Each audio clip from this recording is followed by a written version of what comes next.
So Uhuru Kenyatta is trying to do the unthinkable. He wants Jubilee Party, the party that many thought was dead, to produce the next president of this country. And preferably, he wants that to be Matiang'i.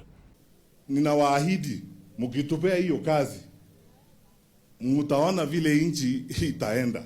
If he fails, not only will his legacy suffer, but it will also validate the fact that parties in Kenya only survive for one election period.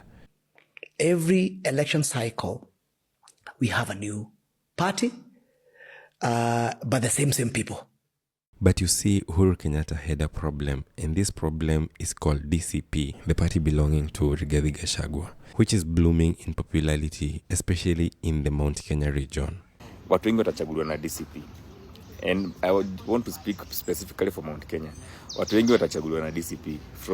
There will be so many MCs and a DCP in 2027. There will be so many MPs. And actually most of the MPs in Mount Kenya will be elected under DCP.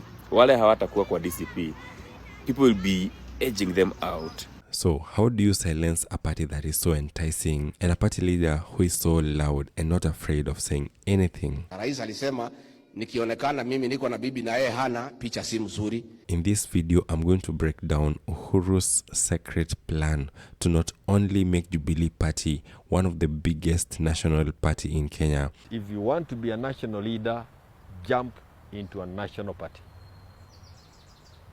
And there are very few parties that will be competing with the Jubilee. But also make sure that Rigathi Gachagua and the whole DCP party is forgotten, which might as well serve as revenge for all the insults that Gachagua threw towards Uhuru and his family. Mimi Rigathi Gachagua ndio nilipatiwa Uhuru Kenyatta na Moi mwaka wa 2002. Hakuna kitu alijua. Nilimtoa kwa baa, alikuwa mlevi. Nikamuuta, nikamsaidia, nikamfanya akakuwa rais wa Jamhuri ya Kenya. Let's get into it.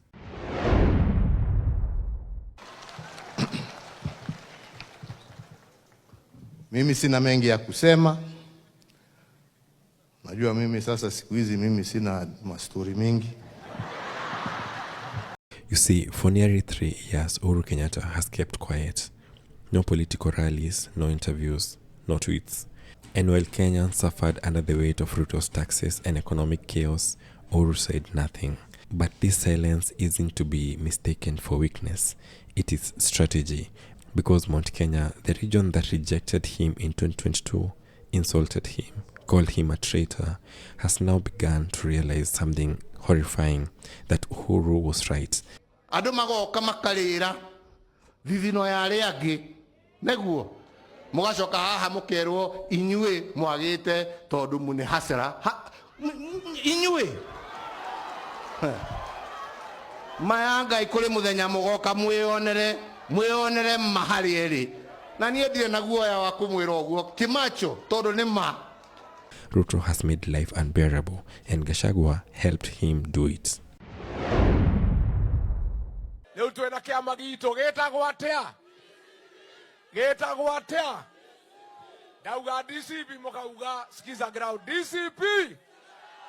In the vacuum of Uhuru's silence, Gachagua tried to fill the void. He created his own party, DCP, Democracy for Citizens Party. He branded it as the Mount Kenya's new home. Even without making an official statement, what he was trying to say is, Uhuru is gone. Now I'm the new kingmaker. I'm the new kingpin of the mountain. And truth be told, it started to work. After being impeached and kicked out of the government, Gachagua became a political martyr. His fiery speeches, his victim narrative, Mama Risho changes her mind. Tukifika pale Pastor Dokas anaambiwa arudi nyumbani. Anaibika sana. His open attacks on Ruto. Wewe William Ruto. Wewe Kasongo. Wewe muuaji. Wewe mwizi. Mount Kenya began to rally behind him, not because they love him, but because they feel betrayed. But here's the danger. DCP is not a national party, yet it's a tribal bunker. It's Gachagua's bunker, and its rise could divide Mount Kenya permanently. Well. Moses Kurya just posted this on his X account. And he also changed his X profile to a picture of Uhuru Kenyatta. And remember, 3 days ago, he congratulated Uhuru Kenyatta of winning back Jubilee Party. So what is going on here? What is going on here? Huyu Moses anapanga maneno gani? Is he trolling or is he repositioning? Because Kurya knows something we don't. Uhuru is rebuilding. He is reclaiming Jubilee. And Fred Matiang'i is rumored to be his 2027 presidential candidate. How are you? Habari ya jioni? I'm very happy to see all of you and I'm very happy to be home. Asante sana. Tuombe Mungu atusaidie tukipata kupumzika kidogo, alafu tutapata nafasi ya kuongea sisi wote pamoja. Si namna hiyo? Asante sana na Mungu awabariki. Suddenly, Jubilee looks like a real machine again. A party with national reach, infrastructure, and most importantly, Uhuru's unspoken blessing. And as for Gachagua, he knows if Uhuru speaks, DCP is dead. I am the senior most leader in this region. Never. Huh? Never. Uhuru Kenyatta still a kingpin. Huh? Never. Never. Uhuru Kenyatta is still the kingpin. And Uhuru Kenyatta was left to us by the late Michuki. He must go to the grave and get Michuki outside again to endorse him. Mudhigi tulifanya ceremony yake na tukapatia, na ikawa ni ceremony ilikuwa blessed na wasee na ikapatiwa Uhuru wa Kenyatta. Na kwa hivyo ikifika pahali wasee wafikirie pengine Uhuru atastaafu hiyo kitu tulimpatia. Wakati huo tutaconsider ni nani tutapatia. The most dangerous thing in politics isn't what is said. It is what is waiting to be said. Uhuru hasn't forgiven Gachagua, at least not publicly. He hasn't responded to the apology. I apologize to Uhuru Kenyatta and his family. And I owed him an apology on behalf of the community.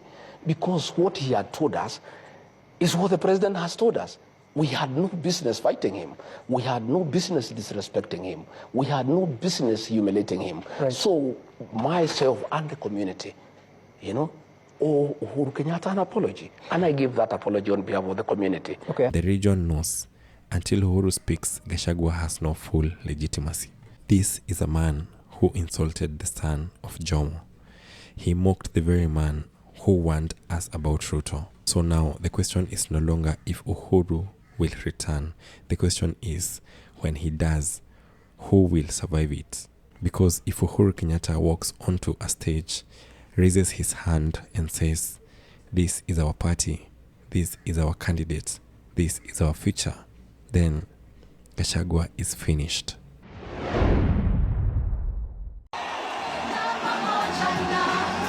So, mark my words, Uhuru's latest move, this quiet reclaiming of Jubilee, is it nostalgia?